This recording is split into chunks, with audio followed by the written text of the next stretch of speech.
Myanmar junta ও Arakan আর্মির নির্যাতন থেকে রোহিঙ্গাদের বাঁচাতে আন্তর্জাতিক উদ্যোগের আহ্বান জানিয়েছেন প্রধান উপদেষ্টা অধ্যাপক ডক্টর মোহাম্মদ ইউনূস। রোহিঙ্গাদের জাতিগত নির্মূলের ভয়াবহ পরিকল্পনা বাস্তবায়ন থেকে সশস্ত্র ঘাতকদের থামানো নৈতিক দায়িত্ব হওয়া উচিত বলে মন্তব্য করেন সরকার প্রধান।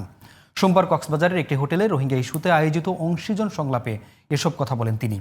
এ সময় রোহিঙ্গাদের মর্যাদাপূর্ণ প্রত্যাবর্তনে অবদান রাখার সংকল্প ঘোষণা করে ন্যায় বিচার ও জবাবদিহিতা নিশ্চিতে ৭ দফা প্রস্তাব দেন প্রধান উপদেষ্টা। আরও জানাচ্ছেন সাজ্জাদ হোসাইন। কক্সবাজারে উখিয়ার ইনানীতে হোটেল বেওয়াচে take away to the high level conference on the Rohingya situation শীর্ষক ৩ দিনের সম্মেলন শুরু হয় রোববার। পররাষ্ট্র মন্ত্রণালয় ও রোহিঙ্গা ইস্যু বিষয়ক হাই রিপ্রেজেন্টেটিভ দপ্তরের যৌথ আয়োজনের এই সম্মেলনে যোগ দিতে সকালে কক্সবাজার পৌঁছান প্রধান উপদেষ্টা ডক্টর মোহাম্মদ ইউনূস। সম্মেলনের আনুষ্ঠানিক উদ্বোধন করে ডক্টর ইউনূস বলেন, ২০১৭ সালে এবং তার আগে থেকে সম্পদ এবং সামর্থ্যের সীমাবদ্ধতা থাকা সত্ত্বেও রোহিঙ্গাদের জীবন বাঁচাতে মানবিক কারণে বাংলাদেশ তার সীমান্ত খুলে দিয়েছিল। সশস্ত্র ঘাতকদের হাত থেকে রোহিঙ্গাদের জাতিগত নির্মূলের ভয়াবহ পরিকল্পনা বাস্তবায়ন থামানো নৈতিক দায়িত্ব বলেও মন্তব্য করেন তিনি। We don't afford anymore to stand silent at the protected situation of the Rohingyas. Hence, we urge upon the international community to undertake collective efforts to stop the Myanmar junta and the Arakan army from unleashing violence against Rohingya. Effective role of the international community is much more needed than ever before. Rohingya সমস্যা মিয়ানমারের সৃষ্টি, তাদেরকেই তা সমাধান করতে হবে মন্তব্য করে ডক্টর ইউনূস বলেন, আর কোন Rohingya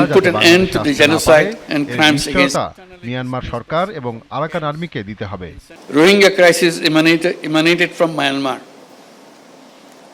and the solution also lies in Myanmar.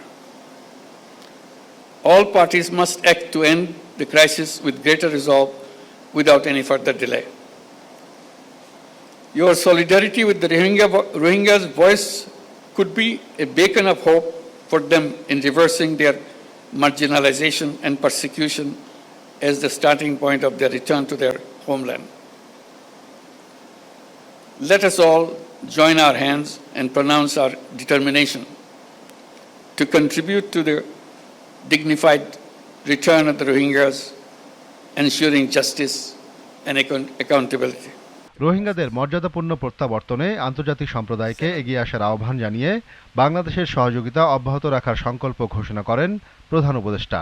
এক্ষেত্রে ন্যায় বিচার এবং জবাবদিহিতা নিশ্চিতে ৭ দফা প্রস্তাব দেন তিনি। Role of the international community, in particular ASEAN and countries in the neighborhood, is indispensable to create conducive environment in Rakhine. We all support all international efforts to this end, including ASEAN's 5-point consensus.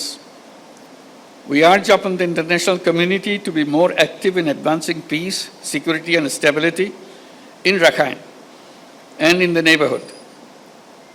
We need to address and combat transboundary organized crimes, including human and drug trafficking, smuggling of small arms and criminal activities that impact peace, security and stability. সম্মেলনের প্রথম দিন বিকেলে বিদেশি অংশীজনদের সঙ্গে সরাসরি মতবিনিময় করেন রোহিঙ্গা প্রতিনিধিরা। এতে যোগ দেন ৪০টি দেশের প্রতিনিধি।